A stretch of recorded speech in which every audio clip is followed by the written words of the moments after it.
한동안 인터넷에 떠돌던 유행하는 글이 있었습니다. 그 글 내용 중에 어느 날 변한 여자라는 이 제목의 글이 있습니다. 그 내용은 이렇게 되어 있습니다. 여우 같은 여자에서 여유 있는 여자로, 화난 여자에서 환한 여자로, 따지는 여자에서 따뜻한 여자로, 착각하는 여자에서 자각하는 여자로, 색기 있는 여자에서 색깔 있는 여자로, 밝히는 여자에서 밝은 여자로, 남을 애먹이는 여자에서 남을 애태우는 여자로, 답답한 여자에서 답을 아는 여자로, 빚이 많던 여자에서 빛을 발하는 여자로, 이런 내용입니다. 참 멋진 변화를 얘기하는 글이죠.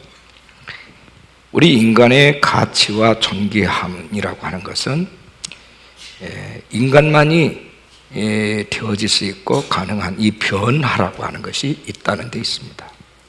동물은 변화가 없습니다. 그냥 본능적으로 동물적으로 사는 것뿐입니다.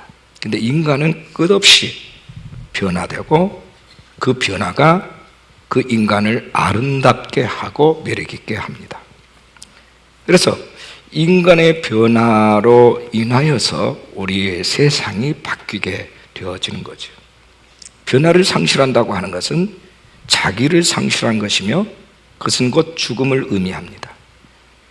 그러므로 우리에게 있어서 무엇으로 또 어떻게 변하느냐 하는 것은 우리를 가치 있게 만드는 가장 중요한 요소입니다. 예수님께서 이 땅에 오신 것은 우리를 변화시켜서 하나님의 목적대로, 하나님의 선하심대로 우리를 쓰시기 위해서 오셨습니다. 예수님이 계신 곳에는 언제나 어김없이 변화라고 하는 것이 나타났습니다. 수가성에서 그 우물을 길러왔던 그 여인, 불륜의 여인입니다. 과거가 많은 복잡한 여인이에요. 그러나 예수님을 만남으로 인하여서 그녀의 인생이 변화됐습니다. 또 죄인의 대명사인 세리, 이 삭개오의 집에 예수님께서 기거함으로 인해서 삭개오의 회심과 그에 대한 변화가 있었습니다. 예수님께서 갈릴리 가나에서 혼인잔치에 초대를 받아서 갔다가 이 포도주가 떨어졌을 때에 주님께서는 이 돌 항아리에 물을 채우게 하시고 그 물을 연회장에게 갖다 주라는 그 말씀 속에서 물이 화학적 변화를 나타내고 양질의 포도주가 되어지는 사건이 있었습니다. 이같이 예수님이 계신 곳에는 놀라운 반전, 놀라운 변화가 언제든지 있었습니다. 문둥병자가 고침을 받고 죽은 자가 살아나고 무가치한 자가 가치 있는 자로 바꿔지고 변화되어지는 역사가 언제나 어김없이 어디에서나 있었습니다. 죄악으로 말미암아 타락하고 멸망과 무가치한 삶을 살았던 사람들에게 용서가 있고 구원이 있고 화해가 있고 거룩이 있고 진리가 있는 삶을 살도록 우리 주님을 바꿔놓으셨습니다. 사단의 지배 아래에서 죄악의 노예로 살아가는 사람들에게 인생의 진정한 자유함이 무엇인가를 알게 하셨고 그것을 깨닫게 하시고 그 안에 거하게 하시는, 그래서 영광스러운 하나님의 자녀가 되게 하는 삶을 주님께서 허락해 주셨습니다. 자기의 중심에 지극히 탐욕적인 삶에 묶여있는 사람들을 거기에서 풀어주심으로 인하여서 이제 남을 섬길 줄 알고 남을 사랑할 줄 알고 희생할 줄 아는 사람으로 우리 주님은 바꾸어 놓으셨습니다. 오늘 본문의 주인공이 이 베드로의 변화에 대한 말씀 아닙니까? 이 베드로에게 주님은 이렇게 도전하십니다. 이제 후로는 네가 사람을 취하리라, 이렇게 말씀하십니다. 그는 고기 잡는 어부에 지나지 않는 사람이에요. 그런데 그가 예수님의 제자로 또 초대교회의 지도자로 심지어는 하나님의 뜻을 위해서 마지막 목숨을 내놓는 순교자로 변화가 됐습니다. 이 변화는 그 안에 예수님이 거하심으로 인한 내적인 변화였을 뿐만 아니라 사람들에게 세상을 향하여서 당당하게 맞서고 사단의 모든 공격 앞에서 굴하지 아니하고 그것을 뛰어넘는 그 삶의 외적인 행동이 있고 변화가 나타나는 그런 변화였습니다. 베드로의 생애 가치는 변화에 있었습니다. 베드로는 변화로서 위대한 인생을 살았습니다. 연초에 저는 무슨 말씀을 전할까 고민을 많이 합니다. 그래서 주님께서 주신 마음은 변화에 대한 말씀.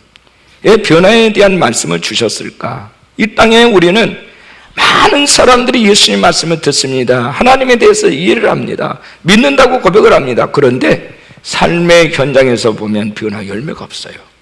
이게 우리의 고민 아닙니까? 우리 한번 따라 하십시다. 변화. 우리 가슴에 손을 얹고 주님, 나도 변화의 주체가 되기 원합니다. 변화의 촉진자가 되기를 원합니다. 변화를 당당히 말할 수 있는 사람이 되게 하여 주십시오. 저는 오늘 본문을 통해서 그렇다면 어떤 사람들을 변화된 사람이라고 말할 수 있는가? 저는 세 가지 단어를 압축시켜서 말씀을 드리려고 합니다. 첫째 단어는 반응이라는 단어입니다. 반응. 여러분 본문 4절에서 6절 말씀을 주목하십시오. 말씀을 마치시고 시몬에게 이르시되 깊은 데로 가서 그물을 내려 고기를 잡으라.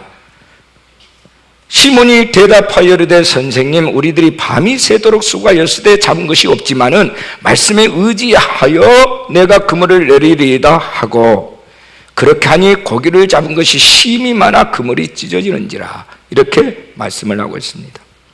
베드로는 예수님의 부르심에 대한 반응을 보입니다. 예수님의 부르심, 예수님의 명령의 말씀 앞에 그는 반응을 보이기 시작합니다. 그 반응의 결과가 순종이었습니다.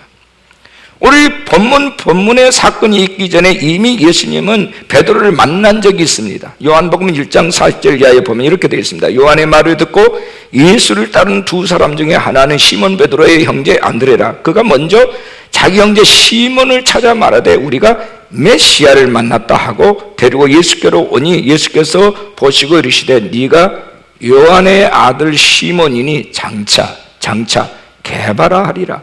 개바라는 말은 다른 말로 베드로 반석이라 그런 뜻입니다. 장차. 이미 안드레의 소개를 통해서 예수님 만났습니다. 근데 이때는 반응이 없었어요. 근데 얼마 후에 예수님께서 가이사라 호숫가에서 고기를 잡고 있는 베드로에게 가까우셔서 아침에 저녁 내 헐탕을 치고 이제 그물을 다시 정리하고 있는 그 배에 오르서서 그에게 말씀을 하시는 겁니다. 깊은 데로 가서 그물 내려라. 근데 드디어 그가 이제 반응을 하기 시작했어요. 시몬 베드로가 깊은 데로 가서 그물을 내려 고기를 잡으라. 시몬은 이렇게 반응합니다. 선생님, 우리들이 밤이 새도록 수고하였으되 잡은 것이 없지만 말씀에 의지하여 내가 그물 내리겠습니다. 반응이 있었어요. 저녁 내 헛탕 쳤습니다. 한 마리도 잡지 못했습니다. 그러나 이제 당신이 말씀하시니 이제 내가 한번 그물을 내려보겠습니다. 이렇게 얘기를 하고 있어요. 드디어 반응을 하기 시작을 했어요. 여러분 기억하십시오. 모든 변화의 시작은 반응하는 데서부터 출발한다는 거예요. 반응에 마틴 루터가 실제 개혁자로서 변화될 수 있었던 것은 오직 믿음으로 말미암아 이렇게 된다는 하나님의 말씀에 대한 반응 때문이었습니다. 이 반응은 루터뿐만 아니라 중세교회를 개혁하는 이 변화의 시작이 되었음을 우리는 역사적으로 잘 알고 있지 않습니까? 바리새인들과 사두개인들은 예수님을 거부했습니다. 예수님이 어떤 일을 행하는지, 무슨 일을 행하는지, 예수님 만난 사람들에게 무슨 일이 일어나는지 관심이 없었어요. 그냥 예수님은 자기들의 적으로만, 자기의 대적자로만 생각을 하고 죽이려고 했습니다. 예수님이 하신 말씀에 대해서는 그들은 관심이 없었어요. 반응이 없었단 말입니다. 가나의 혼인집에 포도가 떨어졌을 때 예수님의 어머니 마리아가 하인들에게 이렇게 말합니다. 너희에게 무슨 말씀을 하시든지 그대로 하라. 너희에게 무슨 말씀하시더니 그대로 하라. 조금 있으면 그분이 이제 뭔가 말씀을 주실 거다. 그때 반응을 하라는 거예요. 그래서 반응을 했어요. 항아리에다가 물을 채우라. 반응을 했어요. 연회장에 갖다 줘라. 그대로 했어요. 근데 가지고 가는 사이에 물이 변하여 포도주가 됐어요. 화학적 변화가 일어난 겁니다. 놀라운 반전이 있었어요. 여러분 기억하십시오. 하나님께서 저와 여러분에게 끊임없는 말씀을 하십니다. 끊임없이 우리에게 뭔가 사인을 주십니다. 근데 우리가 거기에 대해서 반응하지 않으면 아무런 일이 일어나지 않는다는 겁니다. 시몬이 반응을 함으로 베드로가 되었던 이 역사, 한국교회가 정말 야생마와 같아요. 이거 마치 베드로의 변화되지 않는 시몬의 모습과도 같아요. 그런데 반응을 하니까 베드로가 되었어요. 준마가 된다는 얘기예요. 여러분, 주님의 부르심 앞에, 주님의 임재 앞에, 주님의 말씀 앞에 개인적으로 반응하시기를 바랍니다. 이게 없으면 여러분들이 교회 생활을 수십 년 해도 아무런 일이 일어나지 않아요. 여러분이 그렇게 막연하게 기대하는 변화라고 하는 것은 여러분의 선물이 될 수가 없어요. 반응을 해야 돼요. 그 반응의 결과가 순종이었어요. 이것이 시몬이 베드로가 되게 한 사건이고, 그가 예수님의 유대한 제자요 사도가 된 사건의 시작이었어요. 두 번째 단어는 우리 한번 따라합시다. 인식입니다. 사람은 누구나 자신의 정체성에 대한 인식을 가지고 있어요. 인식을 가지고 있어요. 그래서 이것이 자기 자아로 형성이 되어 있습니다.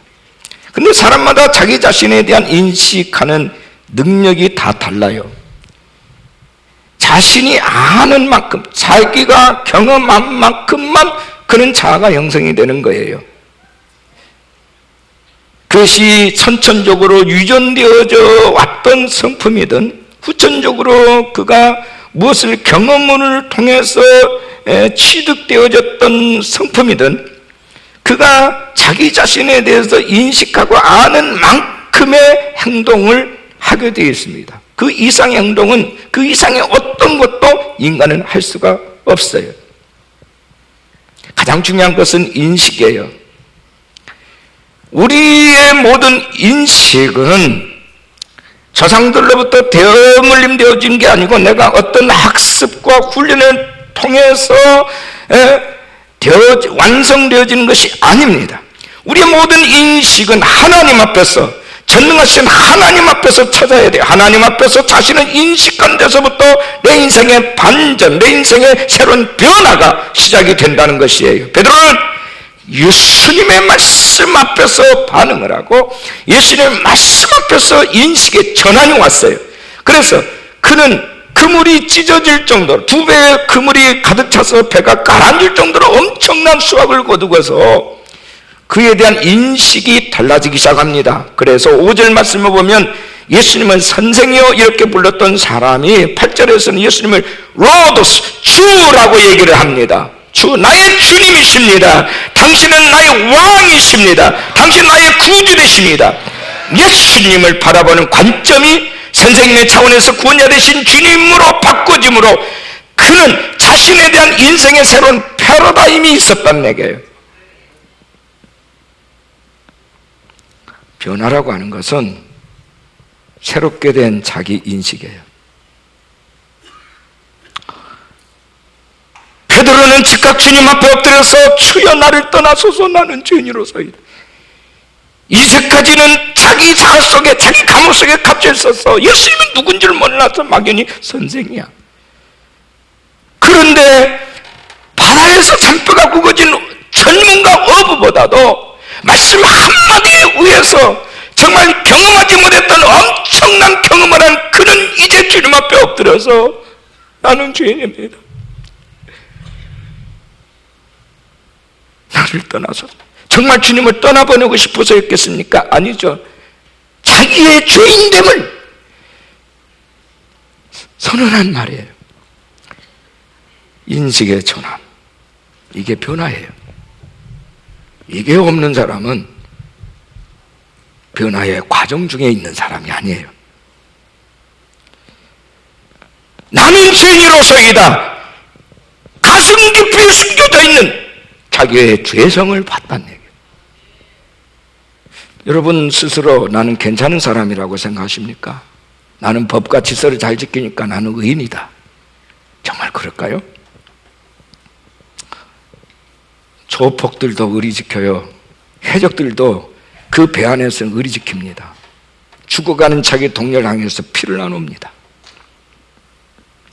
그러나 그들은 그들만의 기준에서 의해 세상에서 이른바 말하는 정의로운 사회, 정의라고 하는 것은 사람들이 만들어놓은 기준이에요. 전능자 하나님 앞에서는 의한 사람도 없어요. 여러분 안에 끊임없는 불안과 두려움이 있죠. 왜 있다고 생각하십니까?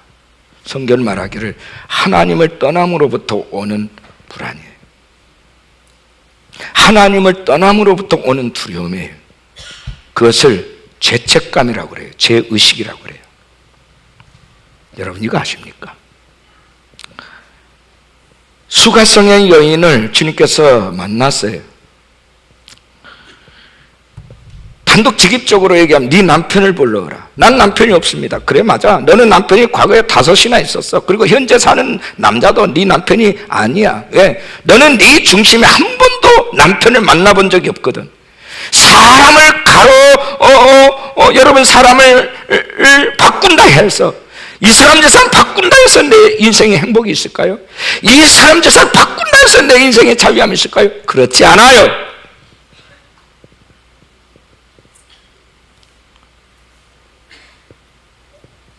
그녀 속에 있는 두려움의 원인, 나는 죄인입니다 하는 것을 보게 하셨어요. 여러분 죄책감이 있으시죠? 죄책감이 있다는 그 자체는 나는 죄인이라는 것을 증명하고 있는 거예요. 죄책감은 많은 부작용을 만들어냅니다. 3가지만 말씀드리면, 첫째는 자신감을 잃어버리게 해요. 자기의 실체를 누군가가 알게 되는 것을 좋아하지 않습니다. 그래서 주변의 시선과 평판에 예민하고 늘 불안해합니다. 늘 먹구름 인생을 살아요. 그래서 늘 사람 앞에 나설 수가 없어요. 자신감이 떨어져요. 그 다음에 2번째는 관계를 깨트립니다.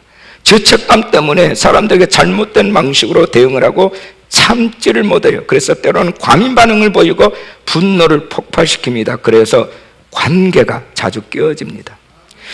어떤 사람과 어느 정도 가까워지고 나면 더 이상 가까워지기를 기피합니다. 도피적인 인생을 삽니다. 3번째는 죄책감은 인생을 역행하여 살게 만듭니다. 특히 죄책감이 많을수록 마치 여러분 자동차 타잖아요. 자동차의 백미러를 보고 운전하는 것과 같아져요.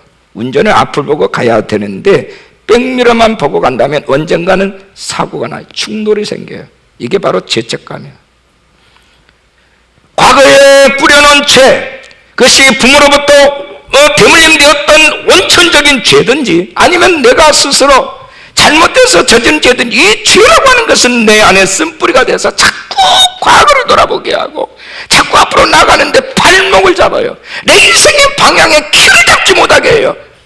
혼란스럽게 만듭니다. 그래서 결국 부딪히고 충돌하고 자초하고 넘어져요. 이게 바로 그 원인은 그 속에 숨겨져 있는 죄책감 때문에 그래요. 죄로 인한 파괴된 마음, 파괴된 감정 때문에 그래요. 하나님 앞에서 변화된 사람은 자기 자신을 바로 이해하게 되고 그가 이루어야 될 자신의 모습을 깨닫게 하여 새로운 차원의 인식의 전환이 있게 됩니다. 그래서 누가는 8절에서 시몬이라는 표현보다 시몬 베드로라는 표현함으로 인해서 베드로의 변화에 초점을 맞추고 있습니다. 너는 더 이상 시몬이 아니다 이게 이젠 베드로라.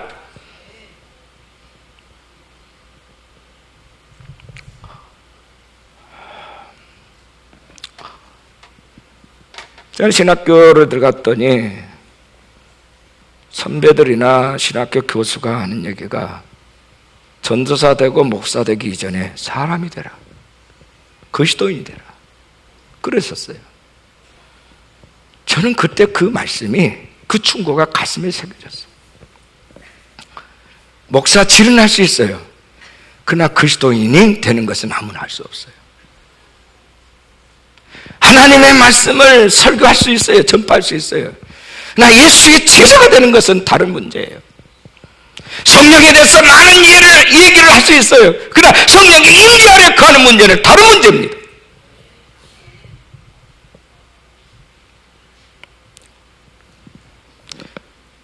왜 예수님을 얘기하고 하나님을 얘기하는데도 우리에게 변화가 없는 것일까? 왜 변화가 나타나지 않는 것일까?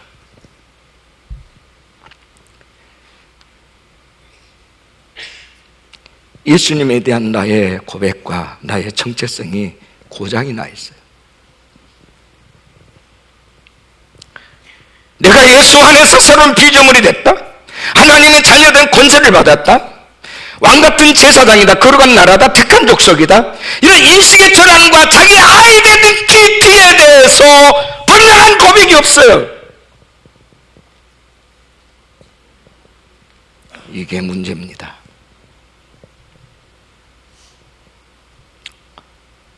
정체성의 회복은 다른 말로 인식의 전환이에요. 자기 자신에 대한 재해석에 나는 귀한 자다. 나는 하나님의 거룩한 백성이다. 나는 새로운 피조물이다. 이건 법으로 되는 게 아니에요. 교육으로 되는 게 아니에요. 예수를 만난 사람, 성령님을 경험한 사람, 그 임재 가운데 사는 사람 만날 수 있어요.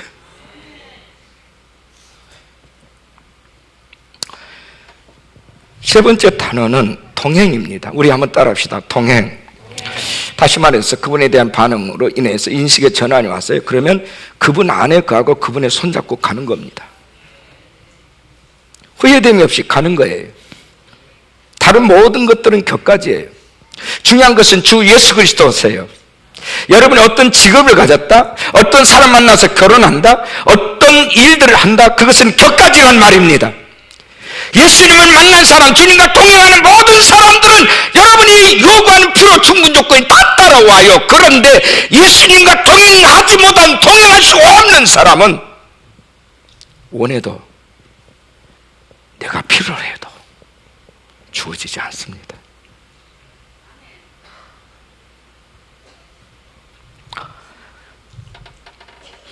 예수님께서 보면 10절에서 베드로에게 무수하지 말라. 이제부로는 내가 사람을 취하리라. 무수하지 마. 이제 두려워하지 마. 너는 이제 두려움이 없다. 두려워할 필요가 없다. 네가 이제 많은 사람들을 취하는, 많은 사람들을 낚아내는 어부가 돼야 되니까. 장차 되어질 일을 그 자리에서 선언했어요. 예언적 선포를 한 겁니다. 구약적 표현을 하자면 예언자의 방에서 이미 확정이 됐단 말이에요. 오늘 우리 시대로 말하면 이 성전에서 이미 확정이 됐어요. 예배하는 순간, 내가 주님을 만난 순간, 주님 앞에 내가 결단하는 순간 내 미래가 이미 확정되고 결정됐다는 뜻이에요. 여러분이 미래 아십니까? 미래를 알고 싶으세요? 여기서 결단하셔야 된다는 얘기예요.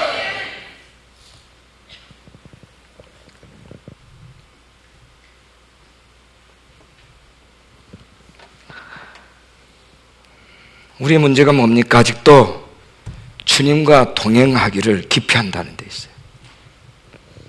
주님 손잡고 가면 많은 것을 잃어버릴지도 못하는 이런 불안이 있어요. 그건 사탄이 주는 생각들이고 사탄이 주는 소리들입니다. 예수님께 붙잡힌 바 된 사람은 변화된 사람이란 말할 수 있습니다. 염려와 두려움과 원망에 붙잡히지 않냐고 믿음과 담당과 감사하며 붙잡혀 사는 사람이 되어지는 것입니다. 이것만이 변화입니다. 예수님께 매이지 아니하는 나 자신은 그저 동물적인 존재에 불과합니다. 부정적이고 모든 환경에 붙잡히는 사람, 세속적인 것에 붙잡혀 있는 사람, 동물적인 삶을 사는 사람이에요. 예수를 믿는데도 그 안에 예수님이 주인 되지 못했다면 인간과 동물의 차이가 뭐 별반 다르겠습니까? 같죠. 예수님을 원하십니까? 예수님의 손의 것을 원하십니까? 분명한 대답을 하세요. 옛날 헬라의 도시국가에 아주 부강한 왕이 있었어요. 그에게는 수많은 처첩들이 있었어요. 그 첩첩들마다 왕을 사랑한다고, 왕을 존경한다고 난리를 합니다. 왕이 이 사람들을 실험을 하고 싶었어요. 그래서 어느 날 그 많은 여인들을 모아놓고 너희들이 나를 사랑한다면 좋다. 내가 그걸 인정하마. 너희들이 원하는 것들이 나를 사랑한 것에 대한 내가 보상을 해주겠다. 나라라고 하는 이 주권만 빼놓고 무엇이든지 원하는 대로 거라. 내가 주겠다 그랬어요. 이 여인들이 어떤 여인은 뭐 보석을 줬어요, 재물을 줬어요, 화려한 과학을 줬어요, 뭐 값비싼 뭔가를 주세요. 다 그래요. 근데 한 여인만이 한 구석지에 가만히 있는 거예요. 근데 왕이 평상시 그 여인에 대해서는 굉장히 주목을 하고 있었던 아주 너 마음에 들었던 그 여인은 아무것도 원하지 않는 거예요. 그래서 왕이 다가가서 너는 내게 원하는 것이 없느냐? 그때 이 여인은 긴 침묵 끝에 이렇게 대답을 합니다. 있습니다. 있습니다. 다른 것이 아닌 저는 왕이신 당신 한 분만을 원합니다.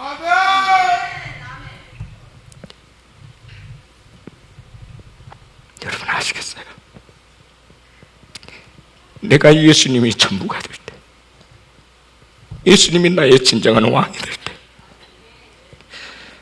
모든 게 따라오는 거예요.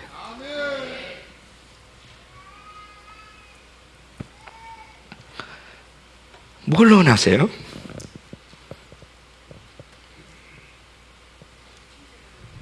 베드로의 인생의 미래를 베드로 자신이 결정하지 않았습니다. 왕이신 주인 되신 예수님이 결정하셨어요. 네가 장래에는 사람을 취하게 될 것이다. 그리고 그 인생에 그렇게 반전이 일어났습니다. 저를 포함해서 여기 있는 어느 누구도 수십 년 전부터 아니 몇 년 전부터 내가 오늘 이렇게 돼야 되겠다라고 인생 어떤 설계를 하거나 여러분 자신에 대한 어떤 아젠다를 가진 것에 대한 결과물일까요? 그렇지 않습니다. 저는 오래전에 오늘의 내 모습에 대해서 상상을 하지 못했습니다. 이런 꿈을 꾼 적도 없었어요. 그런데 어느 날 주님께서 내 속에 쏙 들어오셨어요.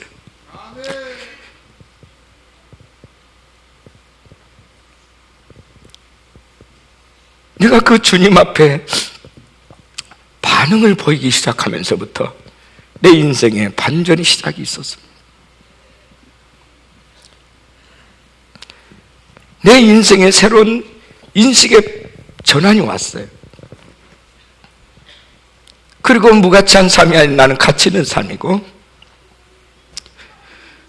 나는 하나님의 종이고 예수 그리스도의 제자고 왕같은 제사장이다. 거룩한 나라다. 하나님의 자녀된 권세를 받았다. 내게는 예수 그리스도라고 하는 천국 열쇠가 주어져 있다. 난 모든 악한 권세와 흑암의 모든 무리들을 이길 수 있는 하나님의 백성, 하나님의 종이다. 이런 내 자신에 대한 새로운 정체성이 확고하게 내 가슴 속에 공부해서 배워가지고 심리적으로 누구에게 설득당해서 온 것이 아니라 주님이 그 마음을 내게 부어주셨어요.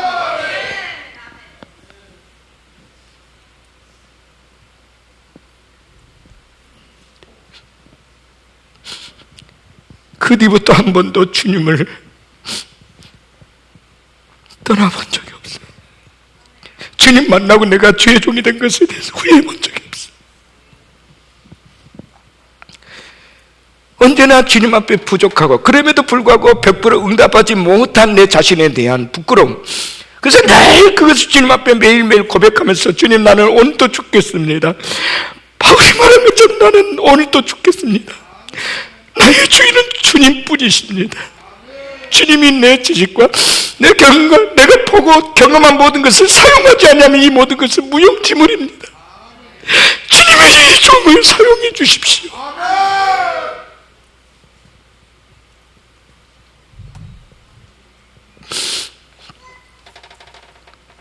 이게 동행입니다. 주님께서는요, 제자 내 멍에를 메라. 내 멍에는 쉽고 가볍다. 멍에가 왜 쉽고 가볍겠어요? 근데 주님과 함께 지기 때문에 쉽고 가벼워요. 아시겠습니까?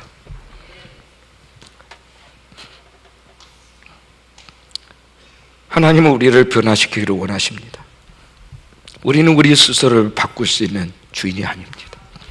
오직 주께서 우리를 바꾸십니다. 변화를 잃어버린 삶은 하나님께로부터 버려진 사람. 유감스럽지만 이거는 진실이에요. 때로 하나님은 우리에게 변화해보고 주시기 위해서 고난이라고 하는 방법을 사용하시기까지 합니다. 하나님은 사람 자가 변화되도록 자극을 주신 분이에요. 우리에게는 더 좋은 삶이 준비되어 있어요. 천국에 대해서 예수님이 이렇게 비유하십니다. 마태복음 13장 33절에서 또 비유로 말씀하시되 천국은 마치 여자가 가루 서말 속에 갖다 넣어 전부 부풀게 한 누룩과 같다. 누룩 이스트입니다. 누룩이 들어가면 빵이 부풀어져요. 그리고 맛있어져요. 빵이 아주 소프트해져 부드러워집니다. 이게 누룩이에요. 맛없는 우리 인생 속에 주님께서는 우리에게 누룩을 집어넣으셨어요. 성령님은 누룩 역할을 해요. 트랜스포머예요. 우리를 바꾸고 우리를 변화시키고 우리 인생을 부드럽게 하고 온유하게 하고 하나님께 집중하게 합니다. 그래서 내 자신뿐만 아니라 내 가정과 내 사회와 내 캠퍼스와 내 일터를 바꾸시는 분이세요. 주의 영이 있는 것에 그래서 자유함이 있는 겁니다. 어떤 것으로 매이지 않아요. 뭔가 때문에 고민이 있다고요? 뭐 때문에 여러분 죽을 것만 같다고요? 와요! 왜 그렇습니까? 변화의 촉진자 성령님께서 떠났기 때문에 그래요. 그 임재 아래 다시 들어가세요. 성령님은 손님 취급하지 마세요. 성령님 우리의 주인이십니다. 이런 말이 있어요. 과거에는 하나님의 국률에, 현재는 하나님의 사랑에, 미래는 하나님의 섭리에 맡겨라. 맞아요. 과거의 실수와 가오를 깨닫고 변화받기만 하면 주님의 국률의 은혜로 깨끗이 씻어주게 되심을 믿으시기 바랍니다. 경험하셔야 됩니다. 패배의식이나 죄책감에서 해방되지 못하면 과거지향적으로 살 수밖에 없고 해방되면 미래지향적으로 살 수 있습니다.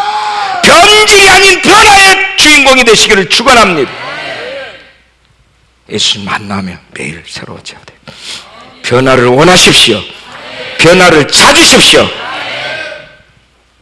변화의 촉진자가 되어주시기를 주 예수의 이름으로 축원합니다.